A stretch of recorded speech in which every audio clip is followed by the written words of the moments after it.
புதிதாக அமைந்துள்ள 15வது சட்டமன்ற பேரவையின் முதல் கூட்டத்தொடர் இன்று தொடங்கியுள்ளது. இதில் முதலமைச்சர் செல்வி ஜெயலலிதா சட்டமன்ற உறுப்பினராக பதவியேற்றுக் கொண்டார். தமிழகத்தின் 15வது சட்டப்பேரவை கூட்டத்தொடர் இன்று தொடங்கியது. இதில் இந்திய அரசியல் அமைப்பின் கீழ் சட்டமன்ற உறுப்பினர்கள் உறுதிமொழி எடுத்துக் கொள்ளும் நிகழ்வு நடைபெற்றது.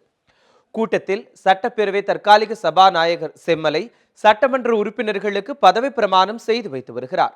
முதலாவதாக முதலமைச்சர் செல்வி ஜெயலலிதா சட்டப்பேரவை உறுப்பினராக பதவியேற்றார்.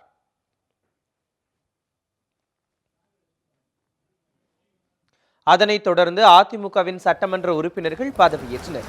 இதேபோல திமுகவின் சட்டமன்ற உறுப்பினர்கள் கருணாநிதி, மு.க.ஸ்டாலின் ஆகியோருக்கும் சட்டப்பேரவை தற்காலிக சபாநாயகர் செம்மலை பதவி பிரமாணம் செய்து வைத்தார். இதனைத் தொடர்ந்து மற்ற உறுப்பினர்கள் பதவியேற்று வருகின்றனர்.